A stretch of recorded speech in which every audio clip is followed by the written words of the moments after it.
Welcome to IK engineering academy. நம்ம இந்த வீடியோவில் என்ன பார்க்க போறோம்னா question discussion AE triple classes போயிட்டு இருக்கு இல்லைங்களா. அவர் டெஸ்ட் வச்சு அனுப்பிச்சிருக்கோம், முதல் டெஸ்ட் அனுப்பிச்சிருக்கோம். ஸோ அவங்களுக்குரிய கொஸ்டின் டிஸ்கஷன் தான் பார்க்க போறோம். என்ன கொஸ்டின் டெஸ்ட்ல என்ன கொஸ்டின் கேட்டிருந்தோம் அதுல இருந்து இது இம்பார்ட்டன்ட் கொஸ்டினை டிஸ்கஸ் பண்ண போறோம், ரைட்டுங்களா. ஏற்கனவே நம்ம டெஸ்ட் பேட்ச்ல கொஸ்டின் டிஸ்கஷன் உண்டு அப்படிங்கறத சொல்லிருந்தோம், ரைட்டுங்களா. இப்போ ஒரு 5 கொஸ்டின்ஸ் டிஸ்கஸ் பண்ண போறோம். இதுல ஃபர்ஸ்ட் क्वेश्चन பாருங்க, the voltage across R1 resistor in the circuit shown below is அப்படினு சொல்லிட்டு ஒரு நாலு ஆன்சர் இருக்கு. இது என்னன்னு கேட்டீங்கன்னா 10.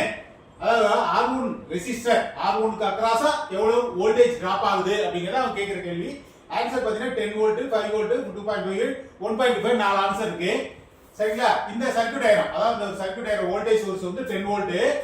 இதுக்கு parallel ரெண்டு சீரிஸ் ரெசிஸ்டர் வந்து சீரிஸ்ல கனெக்ட் R1 R2 சீரிஸ்ல இருக்கு. அந்த ரெண்டும் வோல்டேஜ்க்கு parallel வோல்டேஜ் சோர்ஸ் 10 வோல்ட் இருக்கு இல்ல, அதுக்கு parallel இருக்குது. R1 ங்கிறது 40 ohms, R2 ங்கிறது 40 ohms. இவங்க என்ன கேக்குறாங்க அப்படினு பாத்தீங்கன்னா வோல்டேஜ் V1, வோல்டேஜ் R1 க்கு அக்ராஸா எவ்வளவு வோல்ட், டோட்டல் வோல்டேஜ் 10 வோல்ட் சொல்லியாச்சு.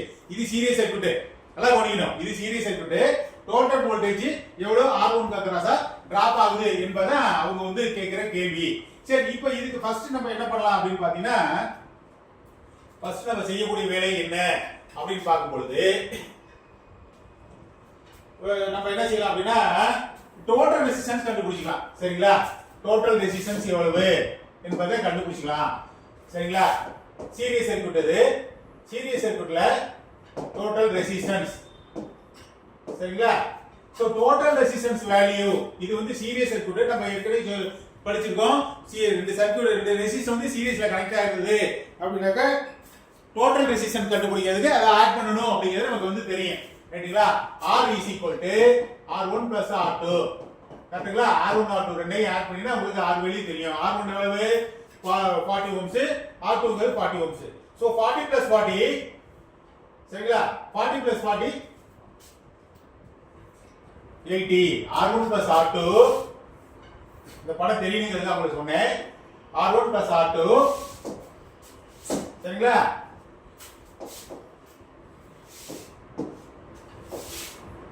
R1 + R2 that is equal to block இதுக்கு மாறிடும், எல்லோக்கு மாறிடும். 40 + 40, 40 + 40 that is equal to 80 ohm. இது R1. R1 R2 ரெண்டையும் ஆட் பண்ணினா உங்களுக்கு 80 ohm கிடைக்குது, 80 ohm. இப்போ அது வழியா போகக்கூடிய கரண்ட் வேல்யூ எவ்வளவு? Current through the resistor R1 வழியா போகக்கூடிய கரண்ட் வேல்யூ எவ்வளவு? கரண்ட் வேல்யூ கண்டுபிடிக்கிறது V/R1. I1 V/R1, சரிங்களா. இது I1 வேணா I ங்கிறதே இருக்கட்டும். I V/R,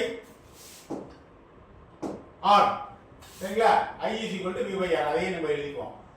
பர்టిక్యులர் நம்ம வந்து மென்ஷன் பண்றதுக்கு அப்புறம் டோட்டல் கரண்ட் கண்டுபிடிச்சு அப்புறம் அதுல இருந்து கண்டுபிடி I V/, சரிங்களா. I V/R, I V/R அப்படி சொல்லும் பொழுது V எவ்வளவு 10 வோல்ட், சரிங்களா. T1 10 volt divided by R ங்கிறது 80 ohm. So 10/80 is equal to 10/80 அப்படினா 0.25 ஆம்பியர், 1.25 ஆம்பியர். எவ்வளவு கரண்ட் ஃப்ளோ ஆகுது அப்படினா 1.25 ஆம்பியர் கரண்ட் ஃப்ளோ ஆகுது. நம்ம என்ன கண்டுபிடிக்கணும்? Voltage across R1, voltage across அவங்க அத கணக்குல கேட்டுறாங்க. வோல்டேஜ் அக்ராஸ் R1 ரெசிஸ்டருக்கு அக்ராஸா எவ்வளவு வோல்டேஜ் டிராப் ஆகுது அப்படிங்கறத கேள்வி. அப்ப V1 VR1 voltage across R1 VR1 அப்படின்னு எழுதிக்கலாம். V I into R1, சரிங்களா. V I into R என்பது formula. V I into R ங்கிறது formula. I ங்கிறதுனா 0.125 into R value எவ்வளவு? 80, சரிங்களா. R வேல்யூங்கிறது 80 கிடையாது, இது 40. நம்ம இதை எடுத்துட்டா போதும். டோட்டல் இது டோட்டல் ரெசிஸ்டன்ஸ் வேல்யூ நமக்கு தேவையில்லை. இதோட ரெசிஸ்டன்ஸ் வேல்யூ R1 அப்படிங்கிற ரெசிஸ்டரோட வேல்யூ வந்து 40, அதை எடுத்துட்டா போதும். சோ 40. அப்ப என்ன வரும் அப்படினா 40 வந்து 0.12 பெருக்கும் பொழுது நமக்கு என்ன கிடைக்கும் அப்படினா 5 வோல்ட் அப்படி கிடைக்கும், சரிங்களா. 5 வோல்ட். சோ 5 வோல்ட்ங்கிறது ரைட் ஆன்சர். இந்த ரைட் ஆன்சர் 5 வோல்ட்ங்கிறது இந்த ஆன்சர்ல இருக்கான்னு பார்த்தா இருக்குது. Answer B is the right answer of this question. சரிங்களா?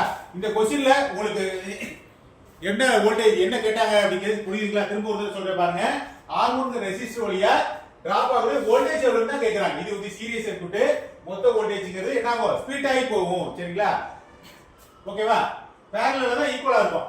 சீரிஸ் சர்க்யூட்ல ஸ்ப்ளிட் ஆகி போகும். 10 வோல்ட் அப்படினு சொல்லும்போது ரெண்டு ரெசிஸ்டர் வழியா டிராப் ஆகுற வோல்டேஜ் R1 ரெசிஸ்டர் வழியா வோல்டேஜ் R1 ரெசிஸ்டர் வழியா டிராப் ஆகுற வோல்டேஜ் 5 வோல்ட் அப்படிங்கறத கண்டுபிடிச்சோம். எப்படி கண்டுபிடிச்சனா டோட்டல் ரெசிஸ்டன்ஸ் கண்டுபிடிச்சோம், கரண்ட் வேல்யூ கண்டுபிடிச்சோம். அதுல இருந்து V I R1ன்றது ஃபார்முலா. சரிங்களா? இந்த கரண்ட் வேல்யூ கண்டுபிடிச்சோம், டோட்டல் ரெசிஸ்டன்ஸ் கண்டுபிடிச்சோம். ரெண்டையும் மல்டிபிள் பண்ணும்போது நமக்கு 5 வோல்ட் கிடைக்குது. 5 வோல்ட்ங்கிறது R1க்கு கிராஸா டிராப் ஆகுற என்னது வோல்டேஜ். ரைட்டுங்களா? ஃபர்ஸ்ட் क्वेश्चन கிளியர் ஆச்சு. அடுத்த क्वेश्चन போவாங்க. சரிங்களா? அடுத்த क्वेश्चन பார்க்கலாம் பாருங்க. இரண்டாவது क्वेश्चन என்ன சொல்றேன்னா a network which contains one or more than one source of EMF. அதாவது ஒரு நெட்வொர்க் இருக்கு. அந்த நெட்வொர்க் வந்து ஒன்று அல்லது அதுக்கு மேற்பட்ட EMF சோர்ஸ் இருந்துச்சு அப்படினா ஒன்று அல்லது அதுக்கு மேற்பட்ட EMF சோர்ஸ் இருந்துச்சுனா அதுக்கு பேர் என்ன?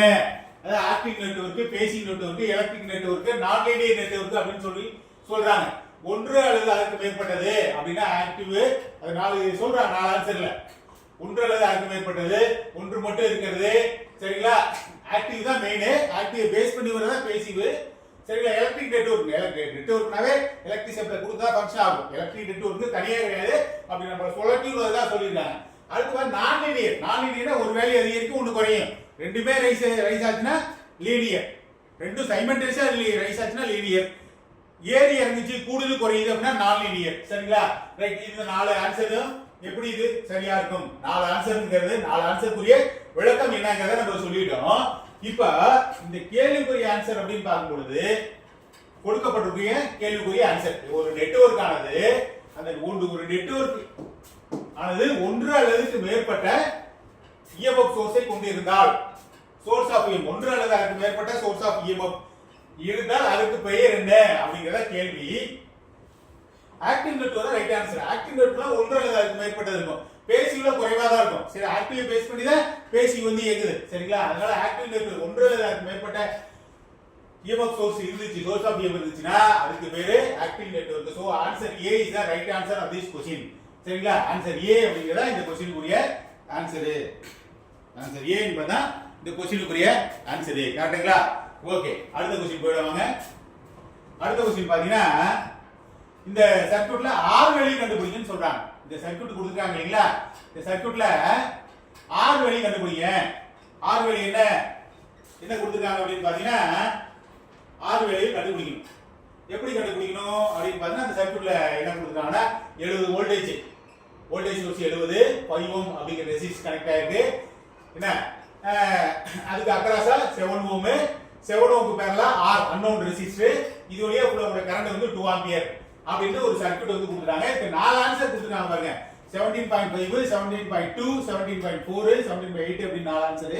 இந்த நாலு ஆன்சர்ல எது ரைட் ஆன்சர் அப்படிங்கறத நம்ம கண்டுபிடிக்க போறோம். சரிங்களா? சரி, எது ரைட் ஆன்சர் அப்படின்னு கண்டுபிடிக்கிறதுக்கு முன்னாடி நம்ம முதல்ல கிர்ச்சாஃப் வோல்டேஜ் லாவை பயன்படுத்தி அதை கண்டுபிடிக்க போறோம். கிர்ச்சாஃப் வோல்டேஜ் லாவை பயன்படுத்தி கண்டுபிடிக்கும் பொழுது நம்ம என்ன ஏற்கனவே படிச்சிருக்கோம். வோல்டேஜ் சோர்ஸ் அப்படின்னு வரும்போது இது பெரிய கோடு வந்து பாசிட்டிவ், கீழே சின்ன கோடு சின்ன கோடு வந்து மைனஸ். அப்ப மைனஸ்ல இருந்து கிளம்பிச்சா பிளஸ்னு போடணும், பிளஸ்ல இருந்து கிளம்பிச்சா மைனஸ்னு போட்டுக்கணும். இதான் நெட்வொர்க் அனாலிசிஸோட ஸ்டெப்ஸ், பேசிக் ஸ்டெப்ஸ். அப்படி பார்க்கும்போது முதல்ல ஈக்குவேஷன் ஃபார்ம் பண்றோம். ஈக்குவேஷன் ஃபார்ம் பண்ண பிறகு எப்படி அதுல வந்து வோல்டேஜ் சோர்ஸ், கரண்ட் சோர்ஸ் இதை மல்டிபிள் பண்ணி ஃபைனல் வேல்யூ என்ன அப்படிங்கறத நம்ம வந்து கண்டுபிடிக்கலாம். சரிங்களா? As per Kirchhoff voltage law பிரகாரம் கிர்ச்சாஃப் வோல்டேஜ் லா என்ன சொல்லுது அப்படின்னு அதை ஃபாலோ பண்ணி தான் நம்ம வந்து கண்டுபிடிக்கலாம். As per Kirchhoff voltage law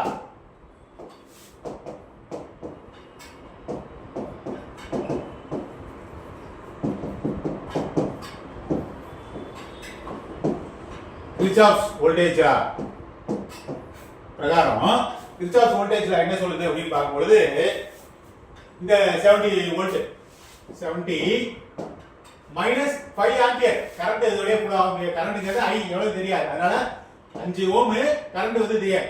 70 minus 5 ampere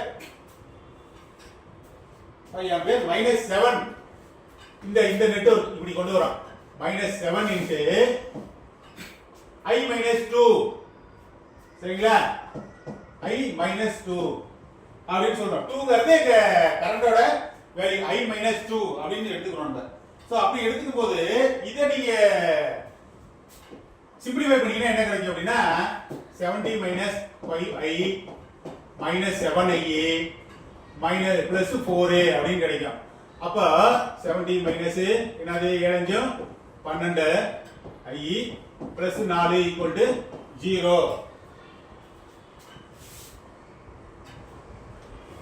அப்படி பாத்தீங்கன்னா I வேல்யூ 17 ஈக்குவல் டு 0 அப்படின்னு எடுத்துக்கிட்டீங்கன்னா 70 மைனஸ்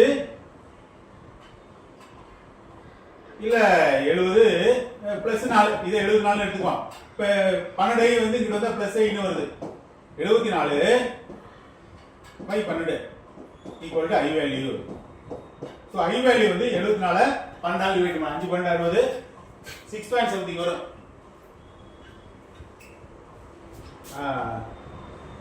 எழுபது 4 வருது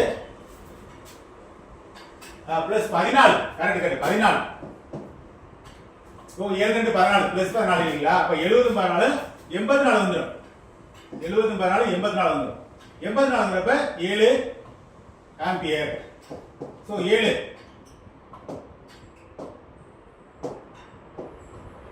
84 84 பை 12 அப்படின்னா 7 வந்துரும் 7 சோ 7 ஆம்பியர்னு சொல்ல முடியாது 7 தான் இருக்கு சோ 7 தான் நம்பர் 7 என்பது கிடைச்சிடும் அதாவது கரண்ட் வேல்யூ தானே வேணும் நமக்கு அப்ப 7 ஆம்பியர் அப்படின்னு கூட எடுத்துக்கலாம் 7 ஆம்பியர் சரிங்களா I வேல்யூ வந்து 7 ஆம்பியர் அப்படிங்கிறது தெரிஞ்சிச்சு I வேல்யூ கிளியரா எழுதுவாங்க I வேல்யூங்கிறது 7 ampere I value 7 ampere அப்படின்னு கண்டுபிடிச்சோம் அதுக்கு பிறகு இரண்டாவது லூப் KVL வந்து இரண்டாவது லூப் கண்டுபிடிக்கணும் KVL Kirchhoff's voltage law apply to second loop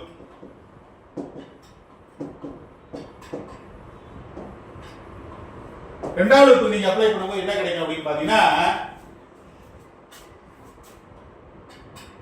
7 இந்த வேல்யூ கண்டுபிடிக்கணும் 7 minus 7 minus I minus 2 7 into I minus 2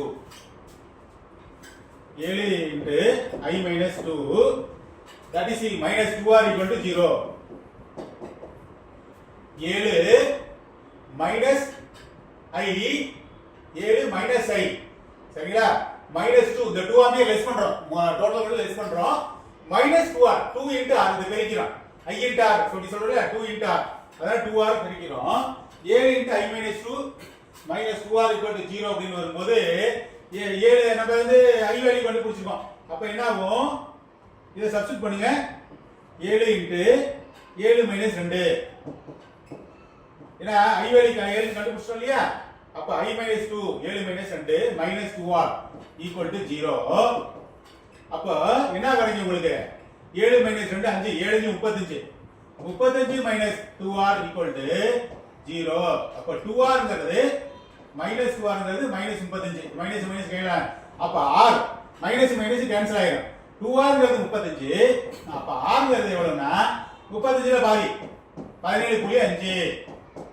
17.5 ஓம்ங்கிறது answer இந்த 17.5 ஓம் அப்படிங்கிறது ஆன்சர்ல இருக்கான்னு பாருங்க 35/2 17.5 ஓம் 17.5 ஓம் இருக்குதா அப்படினா இருக்குது ஓகேங்களா 17.5ங்கிறது ஆன்சர்ல இருக்குது so 70.5 is the right answer 75 எப்படி வந்துச்சு அப்படிங்கறத நம்ம ஸ்டெப் பை ஸ்டெப்பா சொன்னோம் கிர்ச்சாஃப் வோல்டேஜ் பயன்படுத்துறோம் முதல் லூப் எடுத்துக்கிறோம் அதுல வோல்டேஜ் சோர்ஸ்ல இருந்து இந்த கரண்ட் ஃபர்ஸ்ட் ரெசிஸ்டர் வேல்யூ கரண்டால பெருக்கி மைனஸ் இரண்டாவது தடவை இந்த லூப் இது பண்ணிக்கிறோம் அதாவது பெருக்கிக்கிறோம் மல்டிபிள் பண்ணி வரும்போது நமக்கு I வேல்யூ கிடைக்குது 7 ஆம்பியர்னு அப்ப இரண்டாவது லூப் கொண்டு போறோம் KVL வந்து இரண்டாவது லூப் அப்ளை பண்றோம் இரண்டாவது லூப் அப்ளை பண்ணும்போது 7 into I minus 2 7 into I minus 2 minus 2r அப்படினு ஈக்குவேஷன் ஃபார்ம் பண்றோம் இதுல கொண்டு போய் I வேல்யூ சப்ஸ்டிட் பண்ணும்போது நமக்கு R வேல்யூ எவ்வளவு தெரியுது R வேல்யூ 17.5 17.5 ஓம் சரிங்களா சோ 17.5 ஓம் இதான் answer. Answer A is the right answer of this question. பாயிண்ட்ல இது ஆன்சர் பாருங்க. பாயிண்ட்ல டிஜிட்ல டிஃபரன்ஸ் இருக்கு. 0.5 0.2 0.4 பாயிண்ட் எல்லாமே 17. அதனால ஏமாந்துட கூடாது. நம்ம கரெக்ட்டா ஒர்க் அவுட் பண்ணா நமக்கு கரெக்ட்டா ஆன்சர் தெரியும். 17.5 பேர் 17.2 போட்டுனா மைனஸ் மார்க் வரும். ஆன்சர் பாப்போம். சரிங்களா? அதனால 17.5 is the right answer of this question. ரைட்டுங்களா? ஓகே, நெக்ஸ்ட் क्वेश्चन போடுமா? நெக்ஸ்ட் क्वेश्चन போலாம் வாங்க. சரி, நெக்ஸ்ட் क्वेश्चन பாத்தீங்கன்னா என்ன சொல்றாங்கன்னா, can nodal analysis be applied for circuit containing dash? nodal analysisல சர்க்யூட் வந்து என்னென்ன இது டிவைसेस கொண்டு இருக்கும். இதுல கொடுக்கப்பட்ட டிவைसेस அப்படினு பாத்தீங்கன்னா டயோடு கொடுத்துருக்காங்க, டிரான்சிஸ்டர் கொடுத்துருக்காங்க, ரெசிஸ்டர் கொடுத்துருக்காங்க. both A and B diode resistor, sir diode transistor ரெண்டுமே அப்படி சொல்லிருக்காங்க. சரிங்களா? ரைட். டயோடு ரெசிஸ்டர் அப்படின்னு சொல்லியிருக்காங்க. அதனால இதுல எது வந்து வரும் என்பதா நமக்கு வந்து ஆன்சர். Diode and transistor. சரி, நோடல் அனாலிசிஸ்ல ஒரு சர்க்யூட் ஆனது கீழே கொடுக்கப்பட்ட டிவைஸ்ல எந்த டிவைஸை கொண்டு இருக்கும், என்ன டிவைஸை கொண்டு இருக்கும் என்பதா கேள்வி. இருக்குமா, இருக்கும்னு இல்ல, இருக்குமான்னு ஒரு கேள்வி ஒன்று கேட்டிருக்காங்க. என்ன டிவைஸை கொண்டு, டயோடு மட்டும் இருக்குமா, டிரான்சிஸ்டர் மட்டும் இருக்குமா, ரெசிஸ்டர் மட்டும் இருக்குமா, அல்லது ரெண்டுமே இருக்குமா அப்படின்னு சொல்லி 4 ஆன்சர். இதுல 4 ஆன்சர்ல எது ரைட் ஆன்சர் அப்படின்னு பார்க்கும்போது ஆப்ஷன் டி தான் ரைட் ஆன்சரா இருக்கும். ஏன்னு கேட்டீங்கன்னா நோடல் அனாலிசிஸ் பொறுத்தமட்டில் நோடல் அனாலிசிஸ்ல என்ன இருக்குன்னா டயோடு இருக்கும், டிரான்சிஸ்டர் கண்டிப்பா இருக்கும். டயோடு டிரான்சிஸ்டர் கண்டிப்பா இருக்கும். ரெசிஸ்டர் இருக்கோலையா, டயோடு டிரான்சிஸ்டர் நோடல் அனாலிசிஸ். அதனால both A and B என்பதா ரைட் ஆன்சர். ஆன்சர் சி ன்னு சொல்லக்கூடாது, A ன்னு மட்டும் சொல்லக்கூடாது. Answer D, both A and B. A ங்கிறது டயோடு, B ங்கிறது டிரான்சிஸ்டர். அதனால நோடல் அனாலிசிஸ் பொறுத்தமட்டில் உங்களுக்கு என்ன இருக்கும் அப்படின்னா A டயோடு இருக்கும், டிரான்சிஸ்டர் இருக்கும். ஓகேங்களா? Option D is the right answer of this question. ஓகேங்களா? லாஸ்ட் ஒன், ஃபைனல் क्वेश्चन பாத்துறோமா? ஃபைனல் क्वेश्चन பாத்துறோங்க. Out of the following which is not a source of electrical energy? கீழ ஒரு 4 ஆன்சர் கொடுத்திருக்காங்க. Solar cell, battery, potentiometer, generator. சரிங்களா? ஏ வரணும். somewhat mistake ஆயிருக்கு. ரெண்டுங்களா some technical error ஆயிருக்கு. சரிங்களா?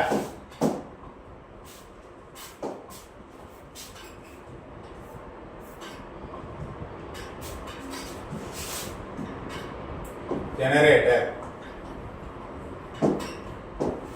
So generator is the right answer of this question. So generator is A வருது ரவுண்ட்ல. So A G E N E R A T O R தெரிஞ்சிருக்கும் நமக்கு. இருந்தாலும் மிஸ்டேக் ஆயிருக்கு. பாருங்க क्वेश्चन பாருங்க. क्वेश्चन மறுபடியும் உங்களுக்கு சொல்றோம். அவுட் ஆஃப் தி ஃபாலோயிங் கீழே கொடுக்கப்பட்டவற்றுள் எது எலக்ட்ரிக்கல் எனர்ஜி சோர்ஸாக இருக்காது. இருக்காதுன்னா இருக்கிறத கேட்கலாங்க. எது எலக்ட்ரிக்கல் எனர்ஜி சோர்ஸ் அப்படின்னு கேட்கல. which is not a source of electrical energy அப்படின்னு கேக்குறாங்க. எலக்ட்ரிக்கல் எனர்ஜியோட சோர்ஸ் இல்லாதது எது அப்படின்னா solar cell electrical energy generate பண்ணுது.